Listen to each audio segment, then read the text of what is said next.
question of these viruses, these new things that are plaguing humanity, of nature? Is it maybe a laboratory creation that got out by accident, or is it intentional? And the book definitively shows that it is not by nature. And it leaves you, the readers, to consider the other two options, laying out all the evidence. My own personal opinion is that it's not an accident at all. It's by intent. So I've done for the last, I'd say, 15 years, health science and U.S. government cover-up investigations, and that's what I'm best known for.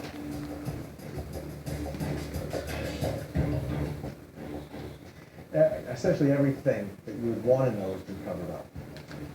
From the electrogenetic magnificence of your DNA being a spiritual antenna to the Creator, to the most amazing mathematics and Pythagorean mystery school mathematics that is essentially freeing to humanity, in essence also very, very clear that everything in our world is a divine creation, and there's the math is the expressive tool of the Creator for creationism. And so there's a whole assortment of everything has been covered up. The toxicities of the pharmaceuticals. You're not learning the truth about vaccinations. You're not learning the truth about various medications. The pharmaceutical industrialists, which I prefer to call the military, medical, petrochemical pharmaceutical cartel, essentially has control of the media, the mainstream media, and so it has control over the mass mind. And as a result of those powers that they assert, people are not given factual information upon which to make informed decisions. They're given propaganda, and as a result, the choices that people are making are genocidal. And I say genocidal with a strict definition, meaning the mass killing of people for economic, political, and or ideological reasons. And those pharmaceutical industrialists are intimately connected to those people who wish to control populations. They've published the literature, what their intent is, how to not only how best to control populations, why populations need to be controlled, but ultimately also affecting the technologies that are in place to do just that. And currently this is year 2005, there's a 50% reduction in general of the planet's population that has been targeted for elimination.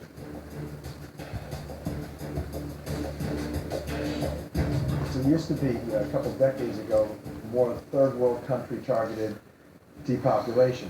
AIDS is a great example in Africa, India.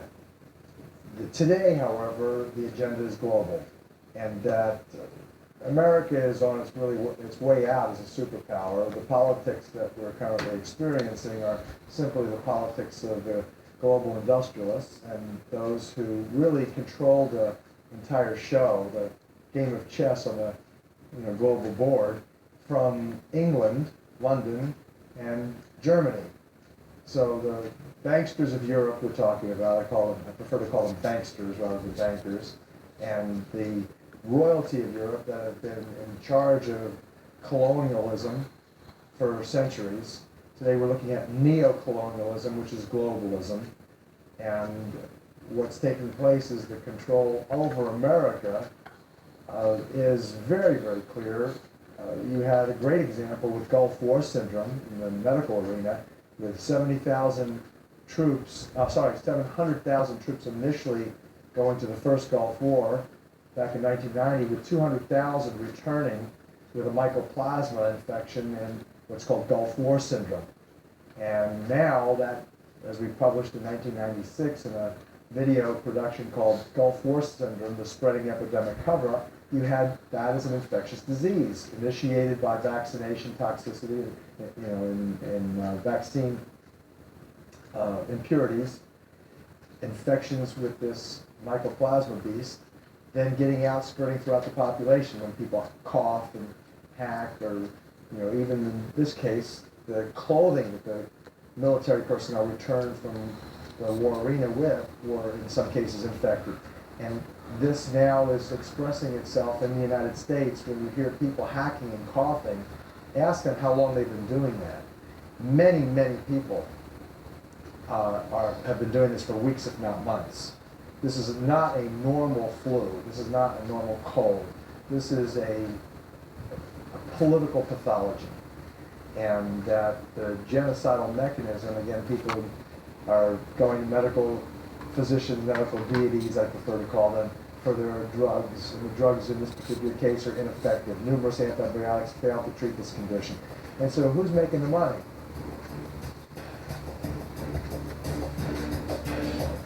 If you ask the question, why are those in charge of the global political economic system exposing us to toxic chemicals and using specifically the chemicals in jet fuels, what's called chemtrails, to sicken and enslave humanity? Well, it's a cofactor, and it's a form of, technically, what's called non-lethal warfare. It's a military procedure, and it's a military practice. It's a military studied art based on technical sciences, where you can expose populations to combinations of biologicals and chemicals, what they used to call the Russian biological cocktail. I suppose they call it the Russian biological cocktail since the Americans likely invented it. So we expose targeted populations to different things that sicken and enslave people. You can't pin it down to one thing.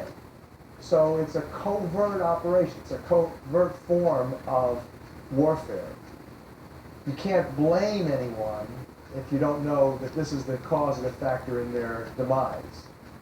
And so it's a way of practicing what's called non-lethal warfare that is actually a cofactor. When you get exposed to chemicals in the chemtrail spray, it works alongside other pathogens or toxins that are harming the body, sickening people, pharmaceutically enslaving populations, debilitating national economies. It is a way that's taking place in the United States now to bring America down to its knees. And so it's not Americans and American leaders who are doing this. The global industrialists talked about in the previous part of the interview, even certainly aliens and potential even extraterrestrials that are doing this. And our political leaders are part of the agenda. They're going along with it. They're not stupid. They have a lot of intelligence assets. They have intelligence agencies that feed them intelligence. The intelligence is fairly sophisticated. They talk to people like me. They collect my stuff. They collect other people's stuff. And they know what's going on. So the question is, why are they spraying people with chemical sprays out of aircraft?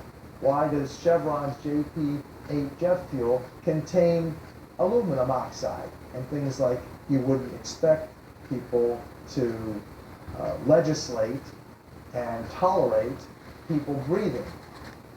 And the answer is simply because it is a cofactor in population reduction, population control. Again, it's a pharmaceutical enslavement. When you can't breathe right, who do you go see? You go see the medical deity. You go to the hospital when it's serious. Okay? Who wins? Certainly not you and your family. So, who's the Rockefellers? Not only do they produce through Chevron that fuel, but they run since the 1920s the entire medical establishment. You know, who's the largest health maintenance organization in the United States? The principal vaccine testing organization in the United States? Kaiser Wilhelm. Who's that? Well, Royalty of Europe. Kaiser Permanente. Linked to Royalty of Europe and the German banksters. Where did Rockefeller get his money? From the German banksters. Oh, what a coincidence. You know, so it's really a matter of another form of the art of genocide.